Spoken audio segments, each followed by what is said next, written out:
இந்த வீடியோல கூகுளோட AdSense earnings பத்தி தான் வந்து பேச போறோம். நீங்க பிளாகர் அல்லது வேர்ட்பிரஸ் எதுவா வேணா வச்சிருக்கலாம்.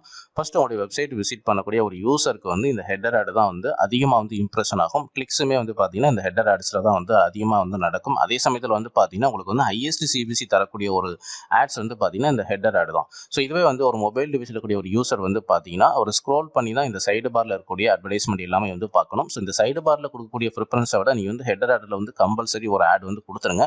மேபி உங்களுடைய பிளாக்கர் டெம்ப்ளேட்ல இந்த மாதிரி டாப்ல கொடுக்க முடியாத ஒரு ஆப்ஷன் இல்லை அப்படின்னா இந்த மெனுவுக்கு கீழே இருக்கிற மாதிரி கூட சில டெம்ப்ளேட்ல வந்து கொடுத்துருப்பாங்க. பட் கம்பல்சரி வந்து நீங்கள் ஹெட்டரில் இருக்கிற மாதிரி ஒரு ஆட் வந்து கொடுத்துருங்க, அல்லது இந்த மெனு கீழே இருக்கிற மாதிரியாவது ஒரு ஆட் வந்து கொடுத்துருங்க. ஏன்னா அந்த ஆட் தான் வந்து பார்த்தீங்கன்னா எந்த ஒரு டிவைஸ்லேருந்து ஒரு யூசர் வந்து விசிட் பண்ணாலும் அந்த ஆட் தான் வந்து ஃபர்ஸ்ட் இம்ப்ரெஷன் ஆகும். அதில் வந்து அதிகமான கிளிக்ஸ் வந்து வரும்.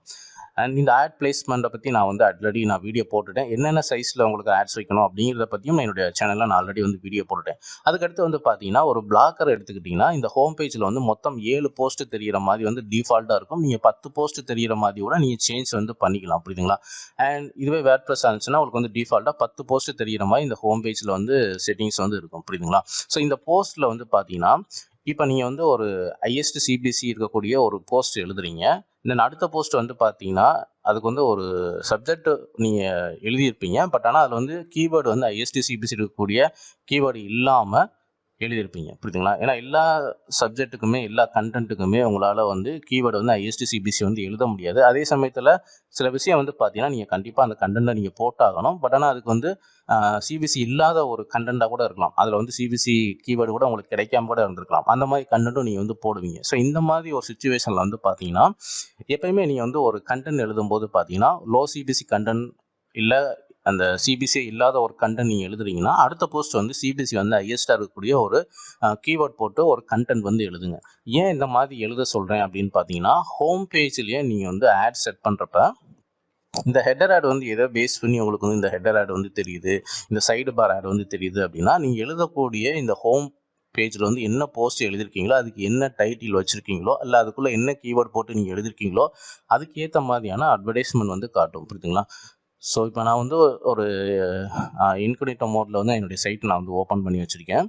அண்ட் இதில் நீங்கள் பார்த்தீங்க அப்படின்னா சைடில் வந்து இந்த இஎம்ஐ இந்த பணம் சம்மந்தப்பட்ட விஷயங்கள் வந்து இங்கே வந்து பாருங்கள் வித் ஜஸ்ட் மணி அப்படின்ற மாதிரிலாம் வந்து காட்டுது, புரியுதுங்களா? ஸோ இதெல்லாம் வந்து எதை பேஸ் பண்ணி உங்களுக்கு வந்து காட்டுது அப்படின்னா இதில் வந்து நான் வந்து கீவேர்டை பற்றி நான் எழுதியிருப்பேன். ஆட்சன்ஸ் ஏர்னிங்ஸ் இந்த மாதிரிலாம் இருக்கும். அடுத்து வந்து பார்த்தீங்கன்னா அண்ட் கீழே இங்கே வந்து பாருங்கள் இது வந்து ஃபிட்னஸை பற்றி எழுதுனால உங்களுக்கு வந்து மெடிசின் ரீதியாக வந்து பார்த்தீங்கன்னா ஒரு விளம்பரம் வந்து தெரியுது, புரியுதுங்களா?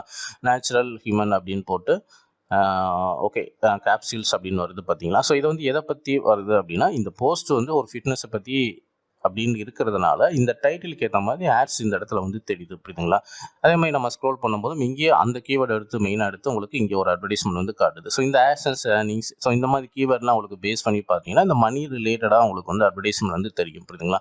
ஸோ இந்த மாதிரி வந்து ஹோம் பேஜில் வந்து ஒரு ஐஎஸ்டி சிபிசி இருக்கக்கூடிய ஒரு கண்டென்ட் நீங்கள் போட்டு எழுதுறப்ப அந்த கண்டென்ட்டுக்கு ஏற்ற மாதிரியான விளம்பரங்கள் வந்து இங்கே தெரியும், புரியுதுங்களா? அதனால எப்பயுமே வந்து ஒரு ஐஎஸ்டி சிபிசி இருக்கக்கூடிய ஒரு கீவேர்ட் போட்டு ஒரு கண்டென்ட் எழுதுங்க. தென் லோயஸ்ட் சிபிசி அல்லது சிபிசி இல்லாத ஒரு கண்டென்ட் போட்டிங்கன்னா அடுத்த போஸ்ட் வந்து கண்டிப்பாக வந்து சிபிசி வந்து ஹையஸ்ட்டாக இருக்கக்கூடிய ஒரு போஸ்ட் வந்து ஹையஸ்ட் சிபிசி இருக்கக்கூடிய ஒரு போஸ்ட் வந்து கம்பல்சரி நீங்கள் எழுதுங்க. இது வந்து ஹோம் பேஜில் எப்பயுமே இருக்கிற மாதிரி நீங்கள் வந்து பார்த்துக்குங்க, புரியுதுங்களா?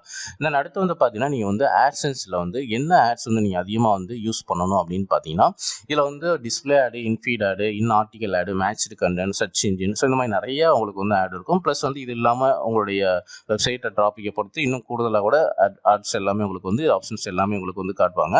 அண்ட் இதில் எப்பயுமே வந்து நீங்கள் இந்த டிஸ்பிளே ஆட் வந்து அதிகமாக வந்து யூஸ் பண்ணுங்கள். நீங்கள் மேனுவல் ஆட் ஃபிக்ஸ் பண்ணுறீங்க அப்படின்னா ஏன் அப்படின்னா இந்த டிஸ்பிளே ஆடில் தான் உங்களுக்கு வந்து ஹையஸ்ட் சிபிசி விளம்பரங்கள் வந்து இருக்கும். அண்ட் ஹையஸ்ட்டாக நீங்கள் ஏர்னிங்ஸ் பண்ணணும் அப்படின்னா கம்பல்சரி இந்த டிஸ்பிளே ஆடு மட்டும் நீங்கள் யூஸ் பண்ணாலே போதுமானது. என்னுடைய வீடியோவில் இதுக்கு முன்னாடி நான் வந்து ஆட்சன்ஸ் ஏர்னிங்ஸ் ப்ரூஃப்லாம் நான் வந்து காமிச்சிருப்பேன். அந்த ப்ரூஃப் இருக்கக்கூடிய வெப்சைட் இருக்குது பார்த்தீங்களா, அந்த வெப்சைட்டில் எல்லாத்துலேயுமே நான் வந்து மேனுவல் ஆட் மட்டும்தான் வந்து ஃபிக்ஸ் பண்ணியிருப்பேன். அந்த மேனுவல் ஆடில் டிஸ்பிளே ஆடு மட்டும்தான் நான் வந்து யூஸ் பண்ணியிருப்பேன், புரியுதுங்களா?